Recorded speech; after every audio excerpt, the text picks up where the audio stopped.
Another man, Imam Muhammad ibn Munkandir, as narrated by Ibn Jawzi in Sifatu Safwa, and Imam al-Dhahabi in Siyar A'lam Nubala, he says about the biography of Imam Muhammad ibn Munkandir. He says that the people of Medina, the people of the city of the Prophet alayhi salatu wasalam, for 1 year they had no rain.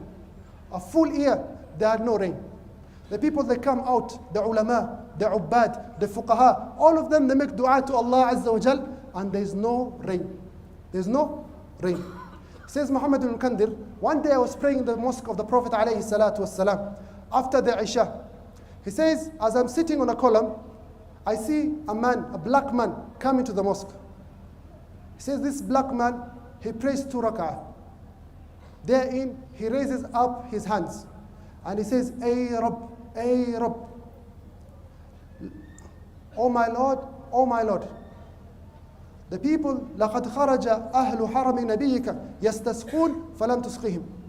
The people of the city of your Prophet came out to ask you for rain, and you did not give them rain.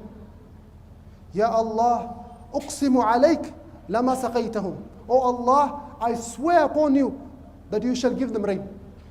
Muhammad ibn Munkandir, he said to himself, Majnoon! Said, this man is crazy. Majnoon, he has lost his mind. Then he says, Muhammad ibn Munkandir, Wallahi, he did not keep down his hands except the clouds filled up and it started raining. Therein, he started praising Allah subhanahu wa ta'ala with words of praise that I've never had the like of before. He prayed the Qiyamul Layl, he prayed the Rak'atain before Fajr, he prayed Fajr, and he left the mosque. I tried to follow him, but I could not see where he went to. I waited for him the second night. I sat in my same spot in the whole mosque of the Prophet alayhi salatu wasalam. He says that this man, he came, he prayed, and he made dua, and he performed the Qiyamul Layl, and he prayed the Rak'atain Fajr, and he prayed the Fajr prayer, and he left. I followed him until I knew that is his house. That is his house. Says the next, in the morning, about mid-morning, I went to his house and I found him outside his house. فَإِذَا هُوَ بِإِسْكَافٍ. And he was a cobbler. He was mending shoes. He saw me, he told me, Ya Abu Abdullah, ma hajatuk? Oh Abu Abdullah, how can I assist you? Of what help can I be to you? I looked at him and I said to him, Alasta sahibi al-barihat al-ula? Are you not my companion the previous night? There in this man, his face, the color changed, and he became very angry and agitated. وَمَا ذَاكَ وَمَا بِكَ يَا Muhammad ibn Munkandir. And what do you want of that affair? It does not concern you. Talk up, get out of here. He got very agitated. Muhammad ibn Munkandir, he says, I feared for myself and I left. He says, I went to the mosque, I prayed as usual. At Isha time, I pray, I wait for this man to come. He did not show up. I said to myself, Subhanallah, ماذا صنعت? Subhanallah, what have I done?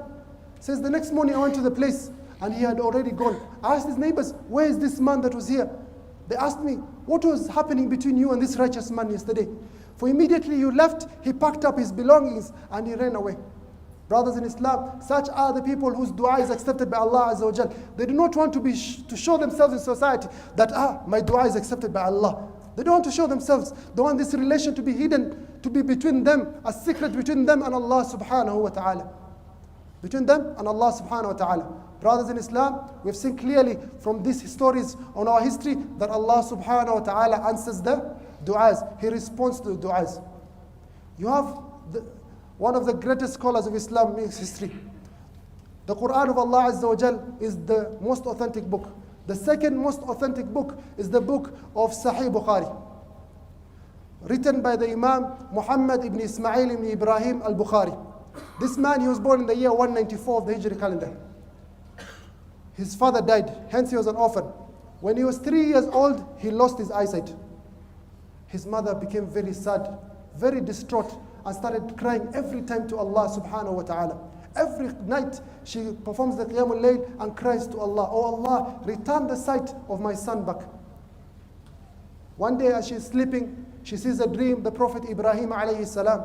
The Prophet Ibrahim alayhi salam says to the mother of Imam Bukhari, Ya hadihi, qad radda Allahu basara ibnaki bikathrati du'aik.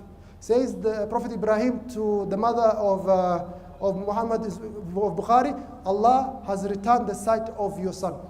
She goes, she checks, and indeed the site of Imam Bukhari was brought, and she took great care and upgrading of this man until he became the greatest scholar of hadith, not only of his time, but of entire Islamic history.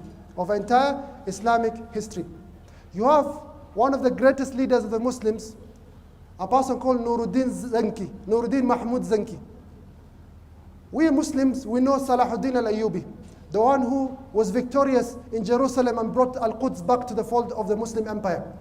However, if there was no Nuruddin Zanki, there will be no Salahuddin Ayyubi. Salahuddin Ayyubi, everything he does goes back to the thawab of Nuruddin Zanki Mahmud.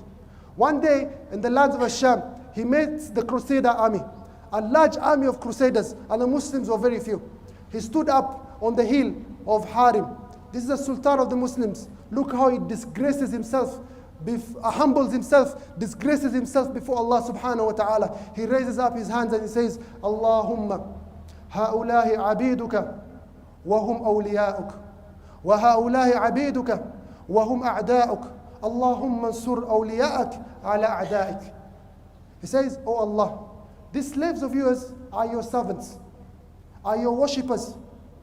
These slaves of yours on this other side are your slaves, but they're your enemies. Oh Allah, give victory to your servants over your enemies. He continued, he said, Allahumma sur dinak wa la tansur Mahmuda wa mal Mahmudu al-kalbu hatta yunsar. He used a very bad word. He said, Oh Allah, save your religion.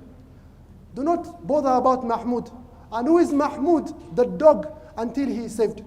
Look at this, the leader of the Muslims, the wide lands, but he disgraces himself, he humbles himself before Allah subhanahu wa ta'ala. And Allah subhanahu wa ta'ala granted the Muslims victory, and they conquered the lands of Asham and Egypt, and they remained in the fold of the Muslim empire.